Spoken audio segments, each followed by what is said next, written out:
So on Monday, I was able to see Wicked for Good, the sequel to Wicked from the movie last year. It was an early screening, and I just have to say, this movie is amazing. This is going to be a non-spoiler free review, so let's just get into it. So we see in the events of Wicked, this is the events of Elphaba becoming the Wicked Witch of the West, and Glinda becoming Glinda the Good. And then we see multiple footage of Bach, and as well as Fiyero becoming the captain of the whole soldier team, and Bach becoming Nessa Rose's assistant or some sort lover, of course. We know from the previous movie that Bach also loved Glinda, and you know, Nessa Rose was just like a side piece, I guess, or like the main piece, but not really. You know what I mean. And for the record, I haven't seen the musical. I haven't read the books. This is just straight off Wicked movies. And I just have to say this, I'm in my Elphaba mode right here. I got my little witch hat, I got my little green on, you know, I'm not the Incredible Hulk, so relax. This is a movie that you want to see, and not just because of one thing that I love the most, it was the music. And then you see a lot of things, especially Cynthia Erivo, aka Elphaba, singing For Good. Oh,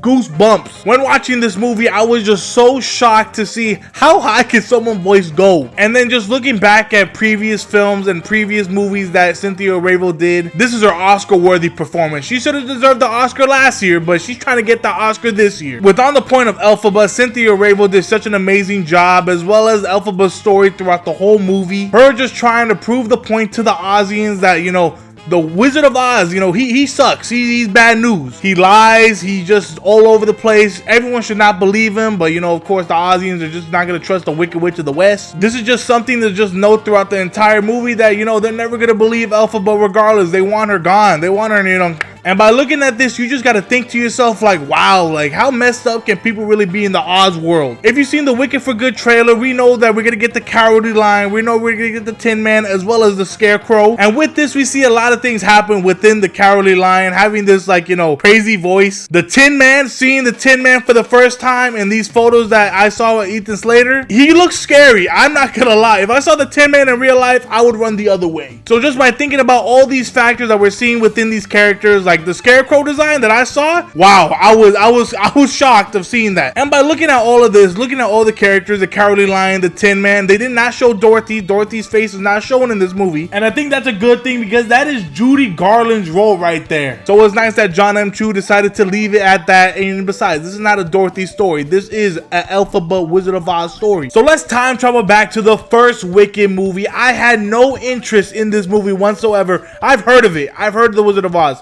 Classic movie. But then the more and more I heard about Universal promoting this Wicked movie, Ariana Grande's coming in it, Jeff Goldblum, and I'm like, okay, you know what, you got me interested. I saw it for the first time. First 10 minutes, I wanted to go to sleep. I'm sorry. Yes, I know, keep on booing, I know.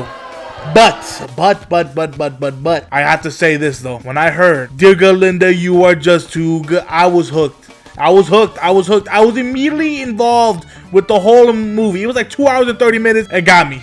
I wanted more. Give me the director's cut right now as we speak. So then looking more further into the Wicked universe, I heard there's books about it. This is based off a musical, of course. As I mentioned before, I never read them. But this is the part where it decided to change your mind throughout the whole thing. Wicked for Good. After seeing the first movie and after seeing this movie, I need to see the musical. It's time to see what's different between this movie and the musical. What's the reality based off it? And don't get me started, this is based off The Wizard of Oz, a classic movie in cinema history. I've seen it multiple times. That's a classic movie. If you haven't seen The Wizard of Oz, what are you doing? But just seeing that dynamic of seeing how this wicked green witch, like how she has powers, and how Madame Morrible is just like this evil like professor curator of this whole thing with Oz. And to be honest, she's the real main villain throughout the whole movie. I just got hooked with the whole Wicked universe. That's how it all started. I just had to mention that. So now Wicked for Good is just the point of this movie is Elphaba is just trying to get the word out that, you know, the Oz is evil. We're just trying to save the animals. But people think of her as this wicked witch and it's just all too much. Like, you know, Glinda's also too much too in this movie. We'll get to that in a little bit because there's a lot of things going on in this movie, right? Within the first movie, a lot of people knew Elphaba. She wasn't like the best like student, like, you know, not many people liked her in the beginning,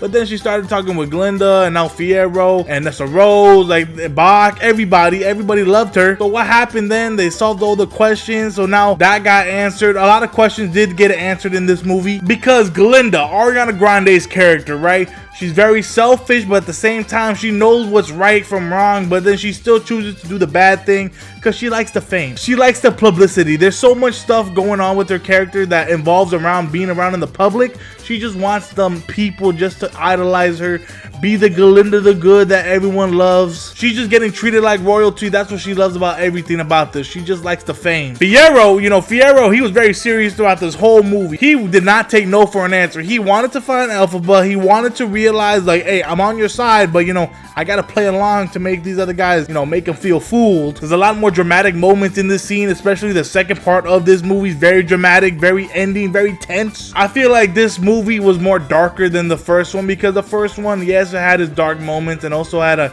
lot of happy moments. This time it was very sad. A lot of people in my theater, they were crying. I was crying. Was I crying? No. Like, Elphaba just has one job. She has one job. She's just trying to portray her word. You know what I did like about this whole movie? They brought back a character that I love the most. I thought she wasn't gonna return.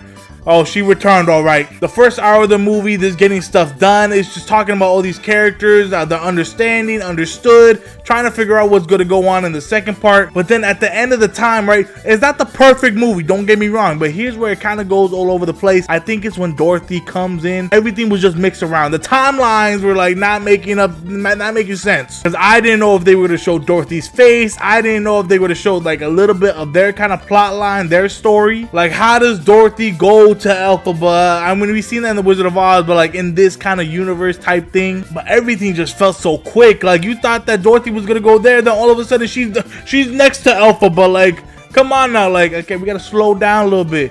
Where's that director's cut? That's what I'm trying to figure out. Where's that director's cut? It's like 2 hours long. 2 hours 15 minutes maybe. The other one was 2 hours and 30 minutes, right? But then at the same time, when you look at all this long type of movie, and then you see the real thing about the Dorothy coming in, and then it's just all fast and fast paced.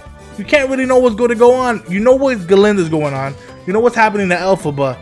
But then when Dorothy signed, it just all rushed, and that was a little too much for me. I felt like you could have like shaved off like 10-15 minutes for Dorothy's part, because I think at the end of the day, it was just all crazy, and it could have just done a little bit better in my opinion. I know John M. Chu had a lot of stuff going on within this movie and also the other movie, so two films filmed back to back, because we have two original songs that are added in this movie. We got Elphaba's song, and then we also got Galinda's song. I know that's probably for other purposes, for other awards, which I get, totally understand. I don't think it just added purpose to the movie. There's a lot of songs already on the Broadway musical, so if you add more and more on top of that, we had two more songs. That's another like what, 10 minutes of footage that we could see in a different storyline. Because with some of the songs like For Good, that's like stuff that progresses throughout the whole movie. That's what you need to have a good like impact on the storyline. And now when you feel like For Good is playing, okay, the storyline is elevating, is going good, we don't need no side plot, B plot, none of that. And then when it comes to these other songs that don't really add value to the movie, it is just there just to be there,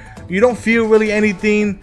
But at the same time, you know, it is catchy, don't get me wrong, but I just think it could have been replaced for other stuff, in my opinion, as well. Because with these characters that we know and love from Wicked, it also has to relate to the Wizard of Oz. So, you know, the Scarecrow has to be at this certain part, the Lion has to be at this certain part, and the Tin Man has to be at that certain part. So everything has to line up correctly so the storyline can really line up with Dorothy and the Wicked universe. I mean, overall, this is a great movie, great production, great soundtrack, great acting. You really feel it each scene. That's just little pinpoints that I have throughout that movie, just to be honest, because you know what, at the end of the day, it's still a good movie overall. I know there's more stuff added to the Wicked universe based on the book, so maybe we can see that in a future Wicked movie. I know they did say this is like the ending throughout the Wicked movie, but you know what, at this point, I think the people, the fans are gonna love it. I love it. So we're gonna go based off of a couple categories real quick. I like the comedy. There's a couple funny moments. I'm gonna give it a good 3 out of 5. The whole production throughout everything, I gotta give it a 5 out of 5. Easy. With the storyline, I gotta give it a good 8.5 because, you know, there is some stuff missing, a little too rushed. But at the end of the day, Wicked for Good still deserves a solid 8.9 out of 10 in my eyes. But if you're gonna go see Wicked this Friday, let me know, what do you think? How do you feel about the whole Wicked universe coming to an end? Are you gonna go see the Wicked musical after this? I'm gonna go see it once it comes towards California, so let's go. I just can't wait to see what they're gonna do with next. Oscar incoming, guaranteed. But if you like this video, make sure to hit that like and subscribe button, join the Blockbuster family, also join the Blockbusterguyy Clips channel. I love you all. Do you like this little face cam thing? You know, I'm gonna change a little bit, you know, alphabet, a little bit of face cam, just because. But at the end of the day, that's all I have to say based on Wicked for Good, the non-spoiler review. And a way to wrap up this video. I hope you have a good one, and take care.